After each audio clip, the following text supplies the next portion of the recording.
The twin towers had a perimeter of steel panels hoisted up and bolted into place. Each panel had 3 box columns about 14 inches square, cross-connected by spandrel plates. After the plane hit, the fires were burning out and cooling down. The flames on the south tower, which appear to be getting lesser and lesser, is where the smoke is getting progressively lighter and lighter, indicating that the fire officials are getting closer to putting this fire out. But then, about 7 minutes before its final destruction, almost an hour after the plane hit, molten metal was seen coming out of the northeast corner near the 80th floor. The red-yellow metal poured from the tower along with a shower of sparks, and looked like steel in a foundry. And there were many eyewitnesses that described molten steel. You'd get down below and you'd see molten steel running down the channel rails. Later, we learned of very small spheres of iron found all through the dust. That iron must have been molten, allowing surface tension to pull it into those spheres. NASA took photos indicating very high temperatures days after the event, and Firewise professors were perplexed by melting of steel beams. And so we have direct video evidence, eyewitness accounts, forensic evidence, photographic evidence, and tangible evidence all corroborating temperatures high enough to melt steel. The media told us the intense fire, more than the impact, caused the towers to collapse. It melted the structural steel. But there's a problem. Office and open-air jet fuel fires cannot melt steel. The National Institute of Standards and Technology said that the maximum air temperatures was about 1,800 degrees or 1,000 degrees colder than what's needed to melt steel. So what can melt steel and explain all the evidence? Independent scientists began to piece that evidence together, and they suggested some type of thermitic material must have been used as part of the tower's demolition. Thermite is a mix of iron oxide and aluminum, and thermate is a mix of thermite, barium nitrate, and sulfur. But NIST ignored much of the evidence of molten iron or steel. They provided their own theory for that yellow metal pouring from the tower. NIST understood that molten aluminum is silver, not red-yellow. So NIST developed a theory to explain the color issue, stating, the molten metal was very likely mixed with large amount of hot, partially burned solid organic materials, such as furniture, carpet, partitions, and computers, which can display an orange glow much like the logs burning in a fireplace. But there's a problem. Office materials like furniture, carpet, partitions, and computers are less dense and won't mix. They'll float on molten aluminum, like this coin on liquid mercury, and then burn off at those temperatures. And steel at those temperatures won't melt and would sink, and therefore won't mix with the molten aluminum. NIST never conducted any experiments to confirm their theory, but others did. Dr. Stephen Jones proved the NIST molten aluminum and furniture mix theory wrong. Then an independent peer-reviewed report was published which found explosive red-gray chips all through the dust and positively identified as nanothermite or superthermite. Unlike conventional thermite, this stuff is a very high-tech explosive and confirmed what the independent scientists had been saying all along. But NIST refused to test for explosives or its residue and ignored standards such as NFPA 921 guidelines. The corporate media attacked all the evidence of thermitic material found. Let's watch. If thermite melts through this steel column, the theory of a thermite-controlled demolition may have some validity. While the truthers insist that more explosive super thermite could have been used in the tower demolitions, testing conventional thermite can illuminate this physical process and answer a simple question. Can thermite of any type burn through steel beams?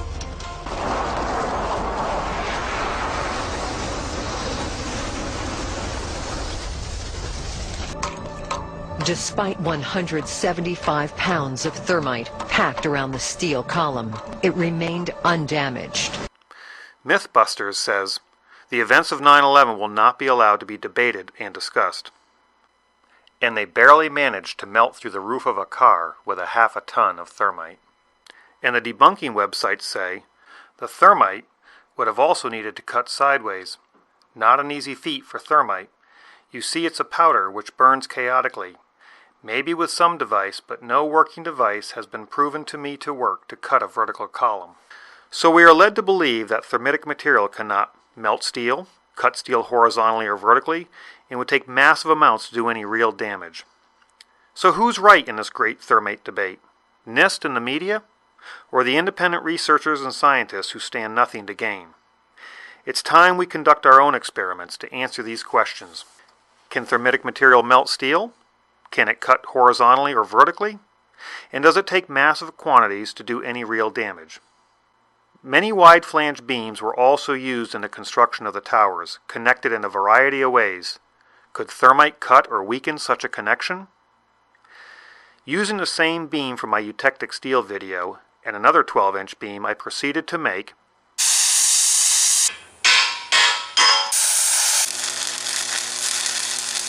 a double-angle welded connection, which I set up on some 8-inch concrete slabs. I could not obtain nanothermite, so I made small quantities of old-fashioned thermate, which is not considered an explosive, with ingredients that are legal and readily available. Thermate is difficult to ignite, and ordinary fuse is not hot enough. But a magnesium strip, which burns white hot, will ignite the thermate giving off heat and white smoke.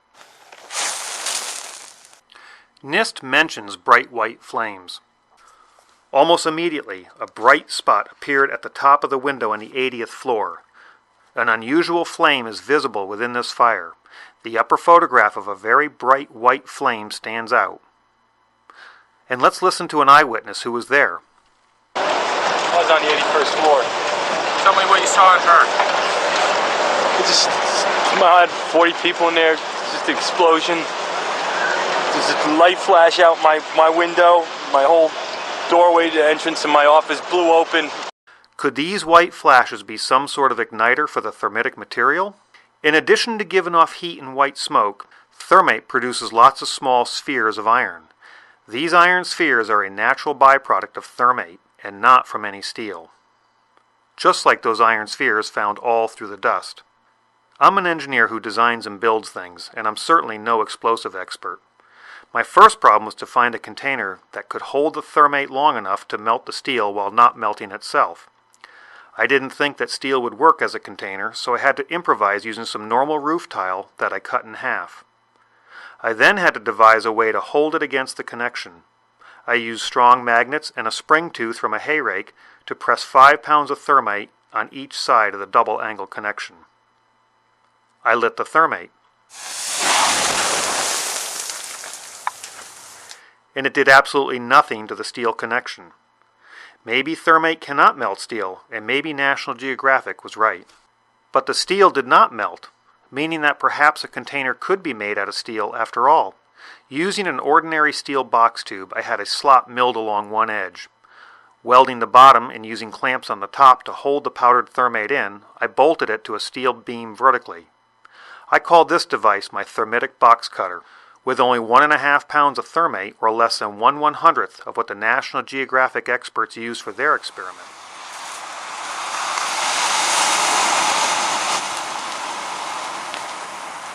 Not only was I able to melt steel, but it also sliced a vertical cut. So I made a slightly larger thermitic box cutter and used 2 3/8 bolts drilled and tapped on one side of the connection.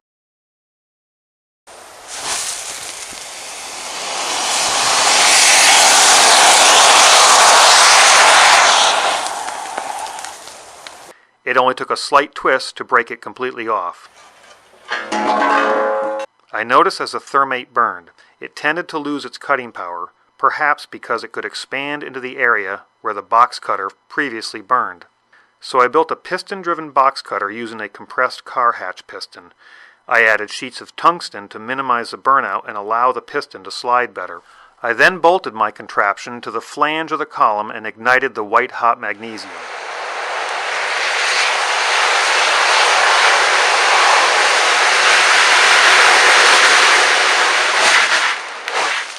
It appears that not only can thermate melt steel, but it can also cut vertical columns. So why bother to use incendiaries like thermate and not high explosives? I think it's all about keeping things quiet before the main event. Using thermate may take longer to weaken such large columns in the towers, which may be why we see the molten steel several minutes before its final destruction. Here is less than 1 3/4 pounds of thermite, or 1/100th of what National Geographic used, quietly burning. And here is less than 4 pounds of thermite focused on the web of a wide flange.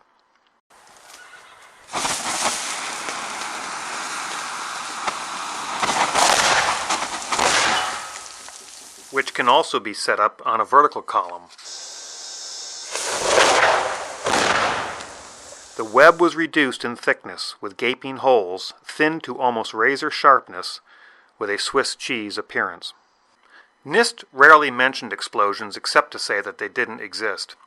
Instead, they used the politically correct terms pressure pulses and dust puffs. Repeated pressure pulses. The sources for the pressure pulses and or dust puffs are unknown. The series of pressure pulses. Perhaps we are seeing a pressure pulse in this video. Rather than using a mechanical piston to maintain volume, I segmented my box cutter with steel plates hoping to get a more uniform burn, but got some unexpected results. Can thermite make pressure pulses and or dust puffs? I guess it can. But why waste all that thermite and energy cutting the columns? Why not attack the weakest areas instead? Can thermite cut bolts? I guess it can. But what if just the head of the bolt is exposed rather than the nut and the threads? Can thermite be configured to cut just the bolt head? I guess it can.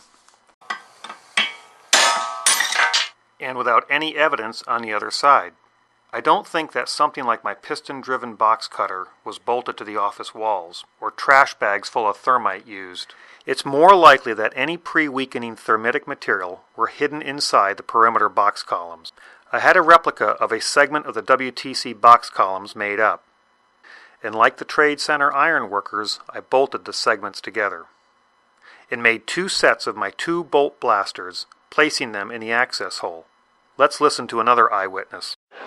Like, it sounded like gunfire, bang, bang, bang, bang, bang, and then all of a sudden, 3 big explosions. Is it even possible that thermite could do this? I guess it is. I made a 4-sided box cutter split in 2 pieces so they could be inserted inside the column. I held it up on the burnt-out bolt blasters and thought I could hold it down with magnets. Let's see what happens. I think my box cutter blew about 30 feet up, consuming valuable energy and trimming my tree in the process. Nevertheless, the inside of the column was cut about 3/4 of the way through. Were thermitic devices or maybe explosive nanothermite sprayed inside those box columns? I'm not sure. And I'm not sure why this handhold is so large. Or why the side of this box column looks like it's blown outward. Or why 3 columns have a more intense glow, followed by 6 columns that don't, followed by another 3 that do. But I have an idea. But I do know that it's impossible for jet fuel or an office fire to melt steel or iron, which means the official story is wrong. Yet despite all the overwhelming evidence of explosions in molten steel, some people will still believe that this is aluminum and believe Building 7 fell naturally from an office fire. But those people will believe anything. Meanwhile, the government lies while the media hides the truth about 9/11. Can thermite of any type burn through steel beams?